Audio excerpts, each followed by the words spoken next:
They're getting really creative with these packages from China.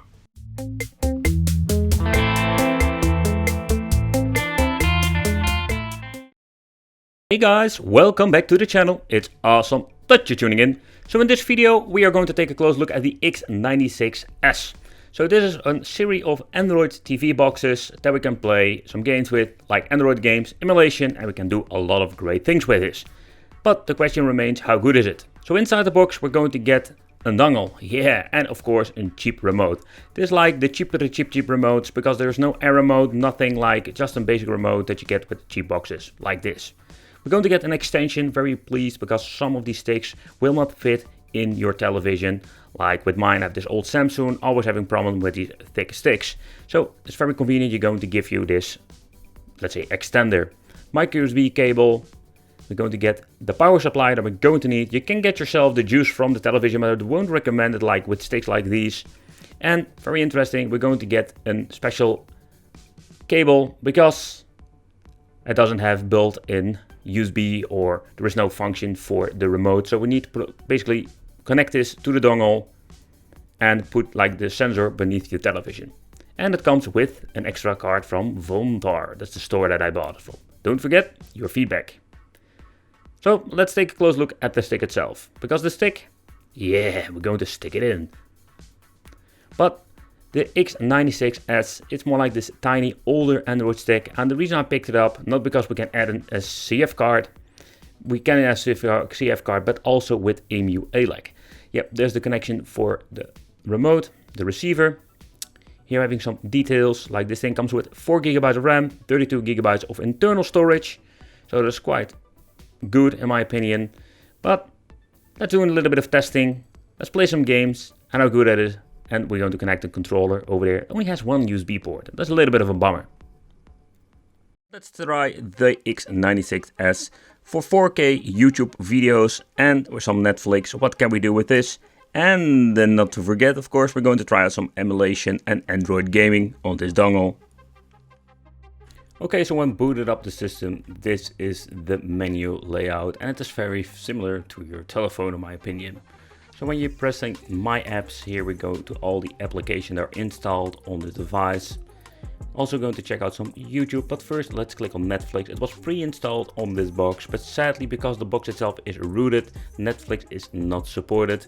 Okay, so I'll give you a great example. When pressing OK, we go to the store, but you can't even update it anymore. And if you're going to do in side loading, you can only watch it on 4080p.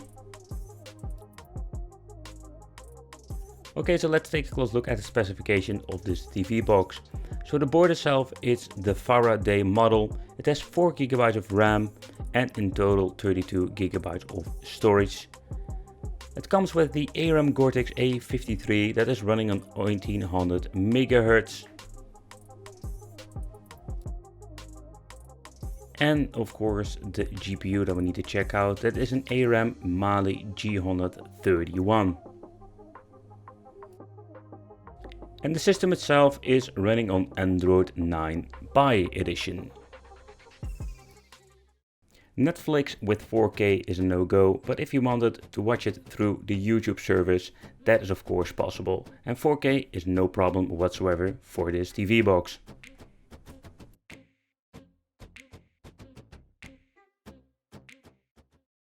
The same also goes when it comes to some random casual Android games. They will run just fine on this TV box.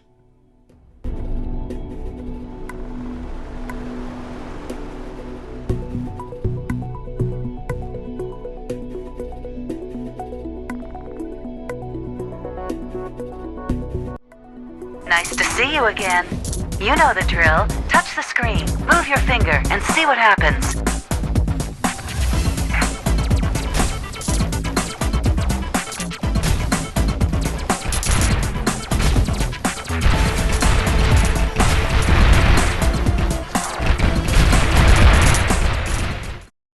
For the next game, Asphalt 8, I found the gameplay a little bit choppy, and when it comes to 3D, this can be a problem with this TV box.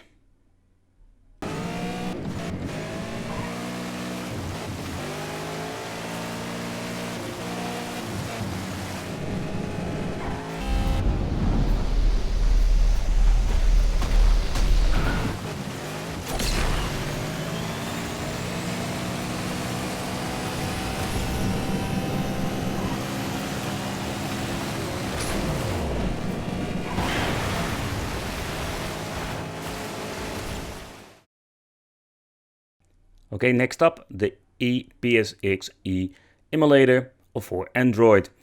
And when you're looking at this gameplay, PlayStation 1 will run on native resolution without any problem.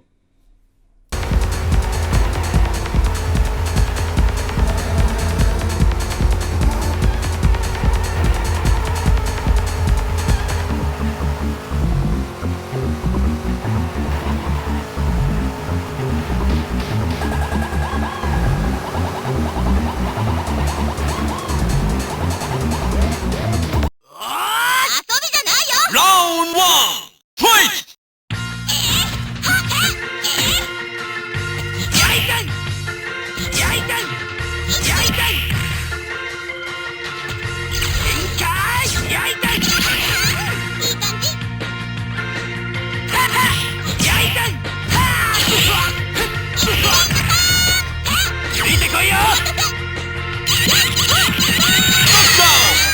Two-dimensional games are playable for Dreamcast on this device, but when you're going to do a super move, you can see some major frame drops, and in my opinion, it's a little bit of a bummer.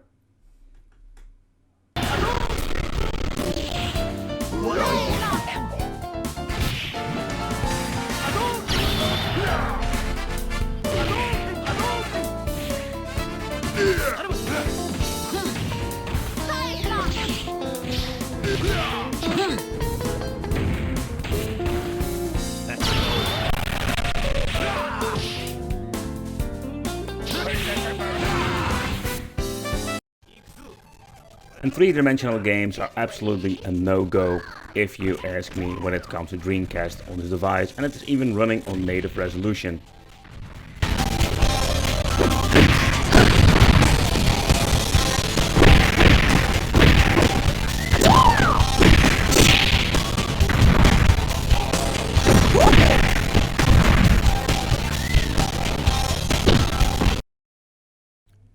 PlayStation Portable is pushing this device to the limit, and it makes a lot of these games unplayable. So in the next part I want to do adding frame skip and show you what we're going to get then.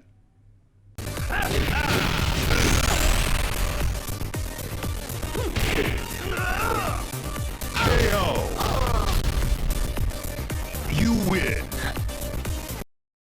The question remains, do you want to play games like Tekken on a frame skip?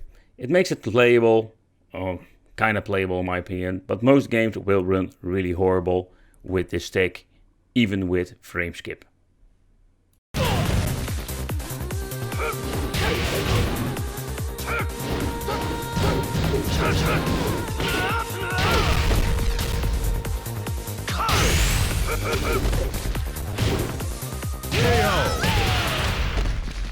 You win. And if you were wondering, yep, God of War is just unplayable on this device, even with frame skip set to 1. But why I want to make this review, I just want to check it out, what can we do when it comes to video playback 4K, and we're going to play some emulation on it. With the emulation was a little bit disappointing. Up to PlayStation 1 it is possible, but further it will not go, because Dreamcast was having a lot of struggles and PSP is a no-go. I want to thank you for watching, consider subscribing, hit that little bell, become one of the bigger family, and I will see you in the next video.